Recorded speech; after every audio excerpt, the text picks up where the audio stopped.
बिस्मिल्लाहिर्रहमानिर्रहीम। शुरू करता हूँ अल्लाह के नाम से जो बड़ा ही मेहरबान और रहम वाला है। तुलबा तालिबात, मैं Shaikh Mustaqeem Alauddin National Urdu High School Navapur, जिला नंदुरबार, जनता पार्क, गली नंबर 2। मैं आज आपके सामने मराठी संयुक्त जमात दहूम की पहली नज़म, जो कि दुआ की शक्ल में, प्रार्थना की शक्ल में दी हुई है, तू सर्व जगाचा त्राता रे। इस प्रार्थना रूपी नज़म में या कविता में हम तू सर्व जगाचा त्राता रे, इस नज़म की जो कवित्री है उसका हम परिचय जान लेंगे, देख लेंगे। चारुता प्रभु देसाई, 1976। चारुता प्रभु देसाई एक अच्छी शिक्षिका, लेखिका व कवयित्री, जिन्होंने किशोर शिक्षण संक्रमण, छात्र प्रबोधन, शिक्षण विवेक, ये जो महानामे हैं, मासिकांमधून लेखन यानी महानामों में इन्होंने अपने मजमूए तहरीर किए हुए हैं। आकाशवाणी यानी रेडियो पर, दूरचित्रवाणी यानी टेलीविज़न पर जो कार्यक्रम यानी प्रोग्राम होते हैं उनमें इन्होंने हिस्सा लिया है और अपनी तहरीर जो है उसमें शाये की है। उसी तरह मुख्तलिफ अखबारात, प्रासंगिक लेखन, आदर्श शिक्षक पुरस्कार प्राप्त ये शिक्षिका हैं। त्यांनी यानी उन्होंने विविध शैक्षणिक संस्थाद्वारे यानी मुख्तलिफ जो संस्था, तालीमी जो अदारे हैं, उनमें जो प्रोग्राम मुनक़द किए जाते हैं, विविध शैक्षणिक संस्था द्वारा आयोजित यानी मुनक़द करना, संस्था द्वारा यानी अदारों से जो मुख्तलिफ शैक्षणिक यानी तालीमी अदारे हैं, वहाँ पर जो प्रोग्राम मुनक़द किए जाते हैं, ऐसे प्रोग्राम में उन्होंने सहभाग का मतलब होता है हिस्सा लेना, सहभाग लिया है। और बेशुमार जो तालीमी उपक्रम है, जो तालीमी सरगर्मियाँ हैं, वो उन्होंने की है। शैक्षणिक उपक्रम केले आहेत। सर्व कलांमध्ये ज्यांचा वास आहे, वास का मतलब होता है रहना, कला यानी कला का मतलब होता है फन, हुनर, गुण, है ना। तो सर्व कलांमध्ये ज्यांचा वास आहे अशा चराचरामध्ये, चराचर चरिंदे परिंदे, जिसमें जानवर, इंसान, नबातात, हैवानात सभी आ गए, और उसमें चराचरामध्ये वसलेल्या निराकाराची केलेली ही प्रार्थना आहे, जो सभी में बसा हुआ है। ऐसे निराकार, निराकार बना है नीर आकार से, जिसकी कोई शक्ल नहीं, नीर आकाराची केलेली ही प्रार्थना, है ना। खुदा यानी अल्लाह, जिसकी कोई शक्ल नहीं है, है ना। तो उसी की यहाँ पर प्रार्थना की गई है, उसी से दुआ की गई है, इल्तिजा की गई है। सर्व जगाचे कल्याण व्हावे, पूरी दुनिया का फायदा हो, सर्व विश्वात शांति नांदावी, पूरी दुनिया में अमन रहे, निर्भयता यावी यानी बेखौफ इंसान रहे, असे मागणे, इस तरीके की उन्होंने इल्तिजा प्रस्तुत कवितेत यानी इस कविता में कवित्री ने मागितली आहे। यानी शायरा ने इस कविता में पूरी दुनिया में अमन हो, शांति हो, सुख हो, सभी का फायदा हो, ऐसी दुआ मांगी है। तो चलो, मैं तुमको अपने एक मुंबई के टीचर हैं जिन्होंने इसको बहुत ही अच्छी तरन्नुम में गाया हुआ है, उनकी गाई हुई नज़म में आपको तरन्नुम में सुनाता हूँ।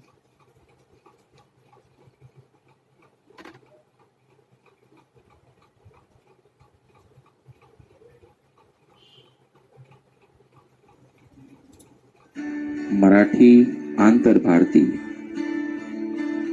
इयत्ता 10वी, विषय मराठी संयुक्त। 1. तू सर्व जगाचा त्राता रे। प्रस्तुतकर्ता मुनव्वर मलिक, मुंबई उर्दू हाई स्कूल, अंधेरी पश्चिम। दोस्तों, मेरे YouTube चैनल ई गाइडेंस को सब्सक्राइब कीजिए और लेटेस्ट अपडेट पाने।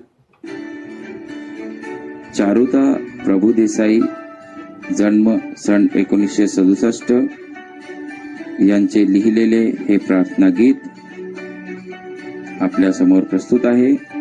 त्या अगोदर आपण कवयित्रीचा परिचय पाहूया. शिक्षिका, लेखिका व कवयित्री, किशोर शिक्षण संक्रमण, छात्र प्रबोधन, शिक्षण विवेक या मासिकांमधून लेखन, आकाशवाणी, दूरचित्रवाणी या कार्यक्रमात सहभाग व लेखन, तसेच विविध वृत्तपत्रांतून प्रासंगिक लेखन. आदर्श शिक्षक पुरस्कार प्राप्त शिक्षिका. त्यांनी विविध शैक्षणिक संस्थांद्वारे आयोजित शैक्षणिक कार्यक्रमांमधून सहभाग घेतलेला आहे व अनेक शैक्षणिक उपक्रम केले आहेत. सर्व कलांमध्ये ज्यांचा वास आहे अशा चराचरामध्ये बसलेल्या निराकाराची केलेली ही प्रार्थना. सर्व जगाचे कल्याण व्हावे, सर्व विश्वात शांती नांदावी, निर्भयता यावी असे मागणे प्रस्तुत कवितेत कवयित्रीने मागितले आहे.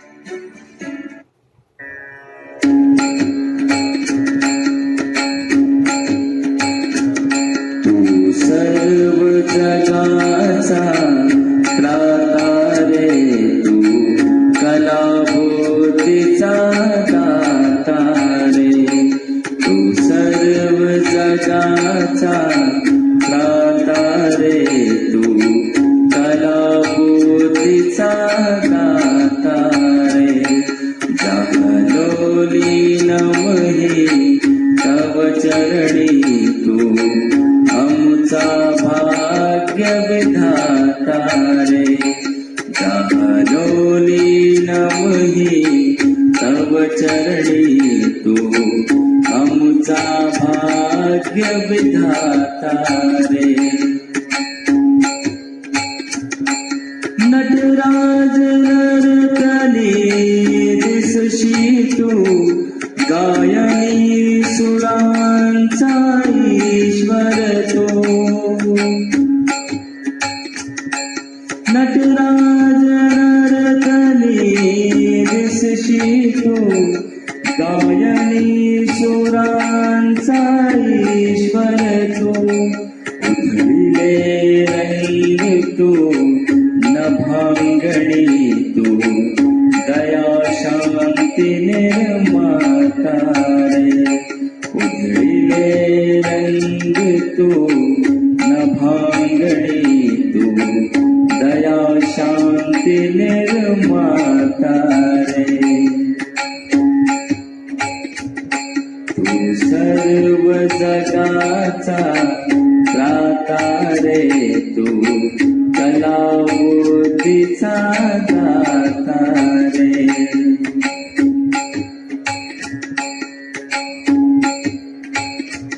वरदान तुझे आम्हा द्यावे, कल्याणदायी सर्वा व्हावे. वरदान तुझे आम्हा द्यावे, कल्याणदायी सर्वा व्हावे.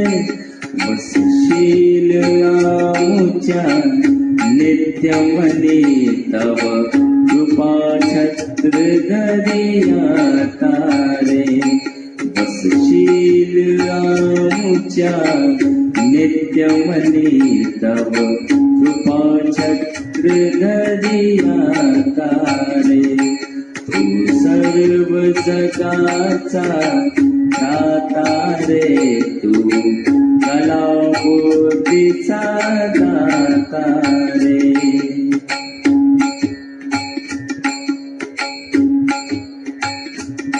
देशाती आम्हा संकट समयी, निर्भयता वसुदे यार गई. देशाती आम्हा संकट समयी, निर्भयता वसुदे यार गई. प्रार्थना हीच अंतरयामी, तुझला विश्वाच्या नाथा रे. प्रार्थना नाहीच अंतर्यामी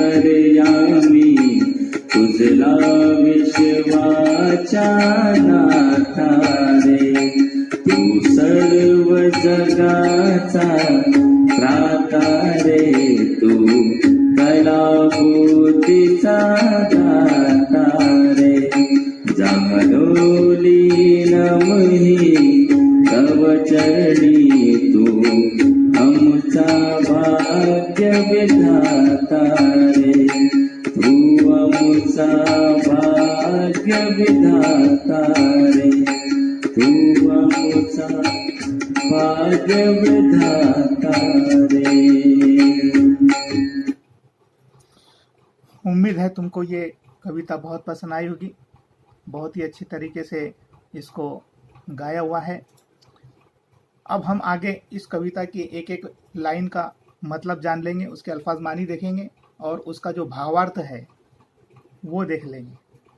तो शुरू करते हैं। तू सर्व जगाचा त्राता रे,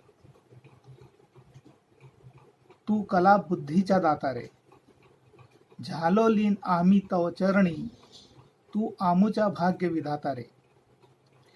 तू सर्व जगाचा त्राता रे यानी तू पूरी दुनिया का, पूरे आलम का पालने वाला या फिर निगहबान है। जगाचा यानी आलम का, दुनिया का। त्राता यानी पालने वाला, निगहबान। कला बुद्धिचा यानी हुनर व अक्ल का, दाता यानी देने वाला, है ना। तो ये दो लाइन का ऐसा मतलब हुआ कि तू पूरी दुनिया का पालने वाला है, तू पूरी दुनिया को अक्ल हुनर का देने वाला है और तू ही है जो पूरी दुनिया को चलाए हुए हैं।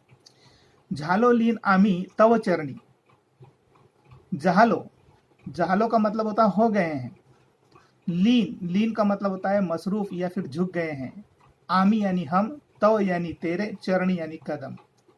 हम तेरे चरणों में झुक गए हैं, हम तेरे चरणों में इबादत करने के लिए मसरूफ है। तू आमचा भाग्य विधाता रे, और तू ही हमारे नसीब का लिखने वाला है। भाग्य विधाता, भाग्य विधाता का मतलब होता है तकदीर लिखने वाला, नसीब लिखने वाला।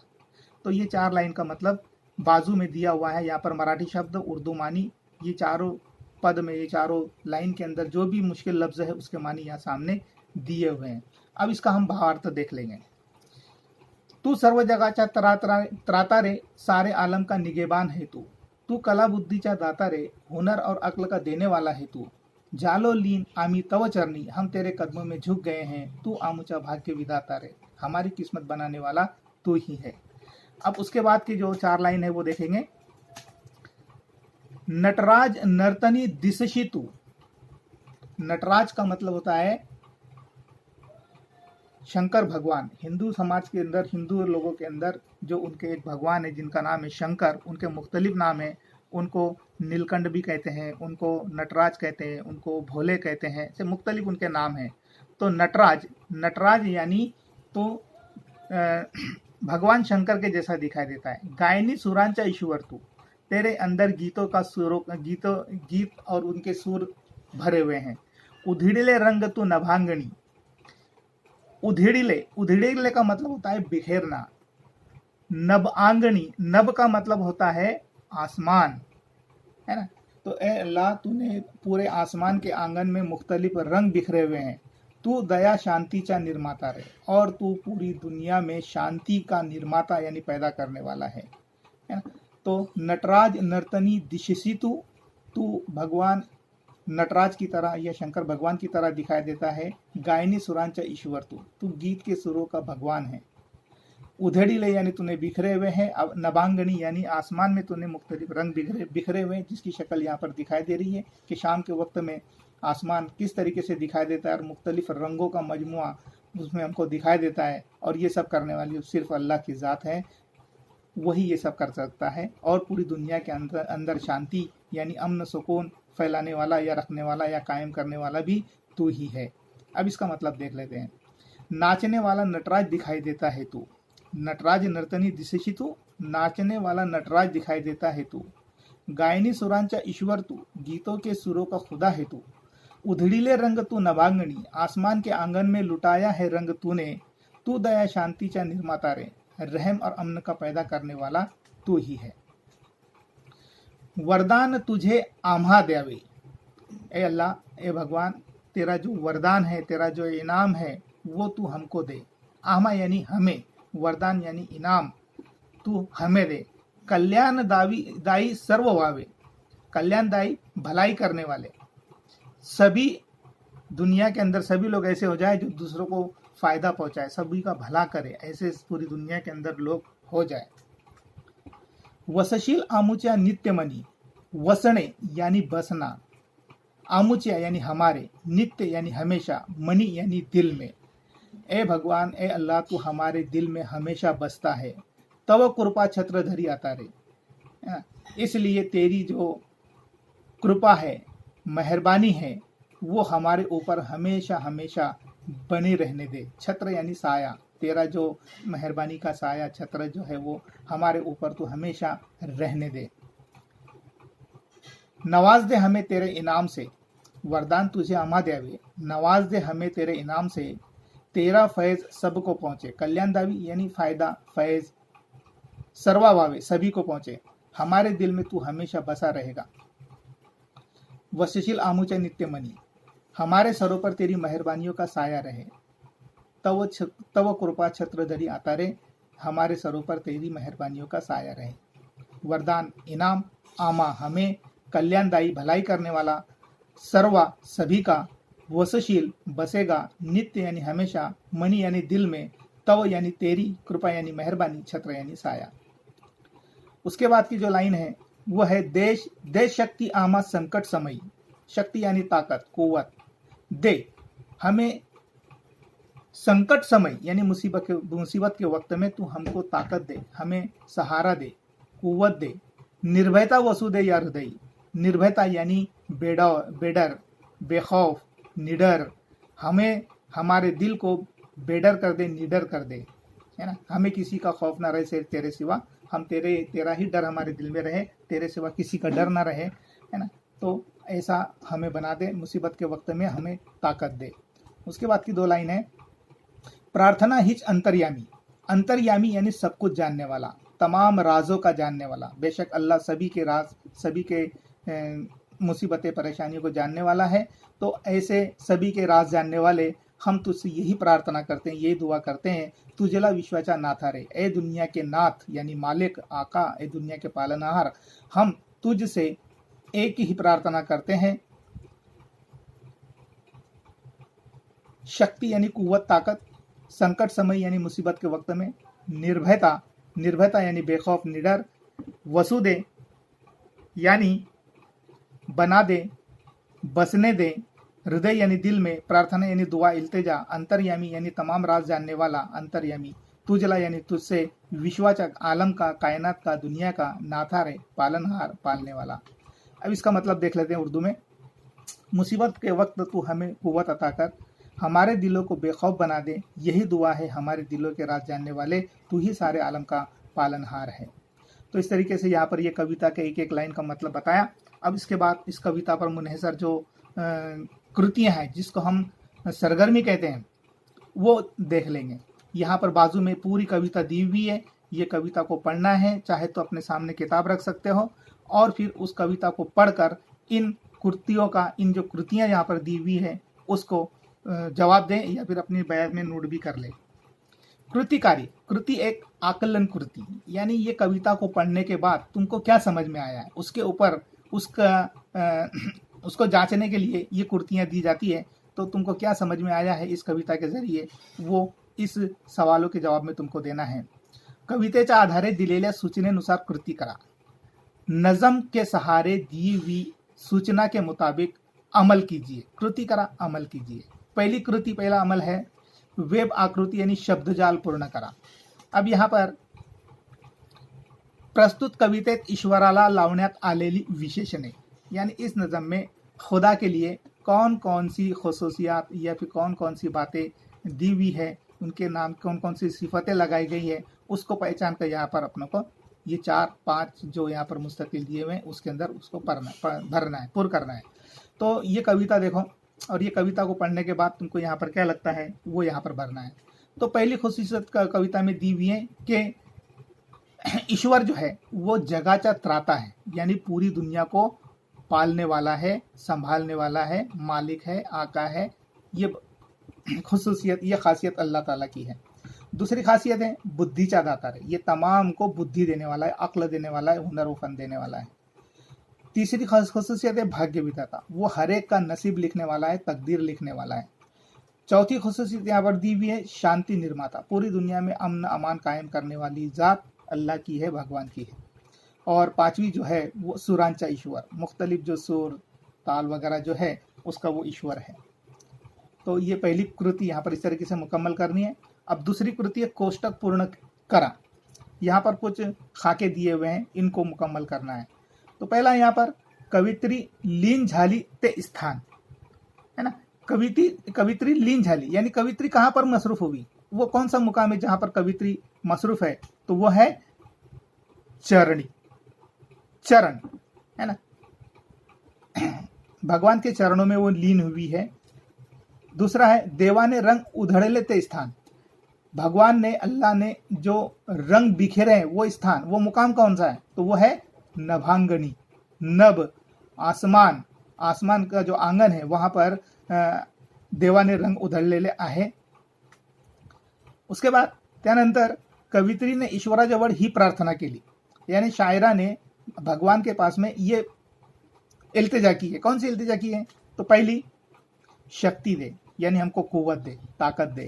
दूसरा है निर्भयता दे, यानी हम बेखौफ हैं, बेखौफ हो जाए, हम निडर हो जाए, ये प्रार्थना ईश्वराजवळ कवित्रीने केलेली आहे।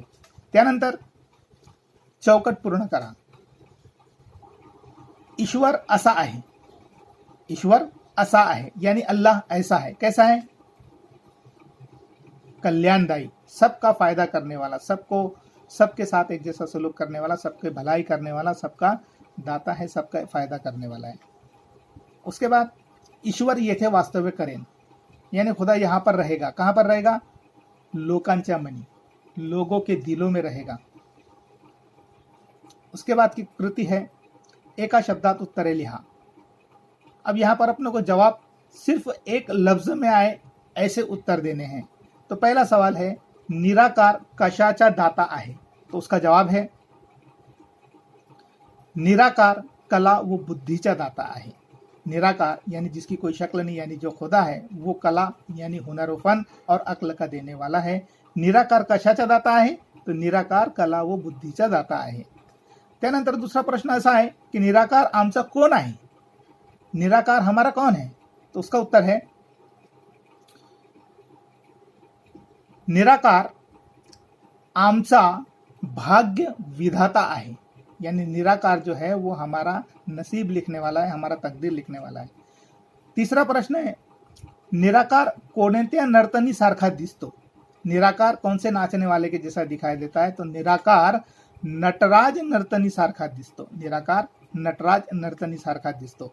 चौथा प्रश्न आहे निराकाराने रंग कुठे उधळले, यानी निराकार ने रंग कहाँ पर बिखेरे हैं, उसका जवाब है निराकाराने रंग नभांगनी उधळले। उसके बाद रिकाम्या जागा भरा, यानी खाली जगह पूर कीजिए। उसमें पहली खाली जगह है ये जो यहाँ पर दिया हुआ है वरदान तुझे, ये इम्तिहान में या पर्चों में या फिर इम्तिहान में जो सवाल पूछे जाएंगे यहाँ पर खाली जगह रहेगी और ये दिया हुआ रहेगा। तो यहाँ पर कविता में से हमको खाली जगह पूर्ण करनी है। जैसे कि यहाँ पर दिया है वरदान तुझे आमा द्यावे, तो यहाँ पर आएगा वरदान तुझे आमा द्यावे कल्याणदायी सर्व व्हावे। दूसरा है वसशील आमुच्या नित्यमनी तव कृपा छत्रधरी, तो यही कविता में से कुछ जो एक दो लफ्ज जो है वो निकाल लिए जाएंगे, जो कि तुमको कविता को पढ़कर उसका मुशाहिदा करके उसका मुताला करके ये खाली जगह तुमको पूर्ण करनी होगी। अब कृति नंबर 2 स्वमत अभिव्यक्ति। अब कृति 2 में स्वमत अभिव्यक्ति के अंदर यहाँ पर तुमको जो अपनी किताब है, किताब के अंदर आखिरी में ये सवाल दिए हुए उसकी ये जवाबात है। ईश्वराची कलाकृति आपणास कुठे कुठे दिसते, अल्लाह की यानी खुदा की यानी रब की यानी भगवान की जो कलाकृति है वो हमको कहाँ कहाँ पर दिखाई देती है, तो उसका उत्तर है फुले जेव्हा फुलतात व सुगंध पसरवतात तेव्हा त्यात मला ईश्वराची कलाकृती दिसते. जब फूल खिलते हैं और खुशबू बिखरते हैं तब मुझे उसमें अल्लाह की कलाकृती दिखाई देती आहे. झाडांना विविध प्रकारचे गोड व रसाळ फळे लागतात. तसेच आकाशात इंद्रधनुष्याचे सप्तरंगी दृष्टीस पडतात तेव्हा ईश्वराची कलाकृती पाहून मन प्रसन्न होते, है ना. तो झाड़ान्ना यानी दरख्तों को मुख्तलिफ किस्म के मीठे और रसीले फल लगते हैं. उसी तरह आसमान में कौसे कज़ा, इंद्रधनुष्य यानी कौसे कज़ा, जब वो 7 रंग बिखेरती है तो जब हमारी नज़र में उसके 7 रंग दिखाई देते हैं उस वक्त अल्लाह की यानी भगवान की यानी ईश्वराची कलाकृती को देखकर मेरा दिल खुश होता है, माझे पाहून मन प्रसन्न होते. जेव्हा संपूर्ण जगाचा पालन करता पावसाचा वर्षाव करतो, जब पूरी दुनिया को पालने वाला जब बरसात बरसाता है वो और चराचराला जीवदान देतो, वो पूरे चरिंद परिंदों को जिंदगी देता है, सर्व सृष्टि हिरवगार होते, पूरी कायनात हरी भरी हो जाती है, वो मन प्रफुल्लित होते और पूरा हमारा जो दिल है वो खुशी से फुला नहीं समाता. तेव्हा मला ईश्वराची कलाकृतीची जाणीव होते और उस वक्त मुझे ईश्वर की कलाकृती का एहसास होता है. दूसरा सवाल यहाँ पर दिया हुआ है, आपण देवाकडे कोणते वरदान मागाल का, ते स्पष्ट करा. तुम अल्लाह के पास कौन सा वरदान, कौन सा इनाम मांगोगे, क्यों, वो वाजे करो. उत्तर, हे देवा मला बुद्धी दे, हे वरदान मी देवाकडे मागेन. हे मेरे खुदा मुझे अक्ल दे, ये वरदान ये इनाम मैं अल्लाह से मांगूंगी जो भी है. कारण जर देवाने मला बुद्धी दिली, क्योंकि अगर अल्लाह ने मुझे अक्ल दिया तर मी आपल्या बुद्धीने पैसे कमवीन, तर मैं मेरी अक्ल से पैसे कमाऊंगा, देशाच्या हितासाठी कार्य करीन, मुल्क के फायदे के लिए, मुल्क की भलाई के लिए काम करूंगा, मिळालेल्या पैशातून गोरगरीब व गरजवंतांची मदत करीन, जो पैसे मुझे हासिल हुए उससे मैं गोरगरीबों की, मुफलिसों की, जो जरूरतमंद है उनकी मैं मदद करूंगा. तसेच पशु पक्ष्यांसाठी योग्य ती व्यवस्था करीन और उसी तरह परिंदों के लिए, चरिंदों के लिए सही इंतजाम करूंगा. त्यांच्या अन्न पाण्याकडे लक्ष देईन, उनके गिजा और पाणी की तरफ ध्यान दूंगा. माणसाला जर बुद्धी मिळाली तर तो जीवनात यशस्वी होऊ शकतो. त्याला पैसा व सन्मान तर मिळतोच, पण त्यासोबत गोरगरीब त्याच्या सुखी जीवनासाठी प्रार्थनाही करतात, है ना. माणसाला म्हणजे इंसान को जब अगर सही बुद्धि, सही अक्ल अगर मिल गई तो फिर वो जीवन उसका जो जीवन है, उसकी ज़िंदगी जो है वो कामयाब बनती है. उसको पैसा तो मिलता ही है लेकिन उसके साथ साथ उसको इज्जत भी मिलती है और वो मुफलिस गरीब उनके सुख के लिए, उनके भलाई के लिए वो दुआ भी करता है. ज्याच्या मनात दुःख पीडितांसाठी आत्मीयता असते तेथे ईश्वर वास करतो असे माझे स्पष्ट मत आहे. जो दूसरों के दुख को सुख को जानता है वहाँ पर भगवान रहता है, ऐसा मेरा मत है, ऐसा मेरा ख्याल है, ऐसा मेरा मानना है. म्हणून मी देवाकडे बुद्धीचे वरदान मागेन. इसीलिए मैं अल्लाह से बुद्धि का यानी सद्बुद्धि का, अच्छी बुद्धि का मैं इनाम मांगूंगा. तो यहाँ पर तमाम बच्चों ने मेरी ये जो कविता है इसको सुना, बगौर सुना. आपका तमाम का बहुत बहुत शुक्रिया.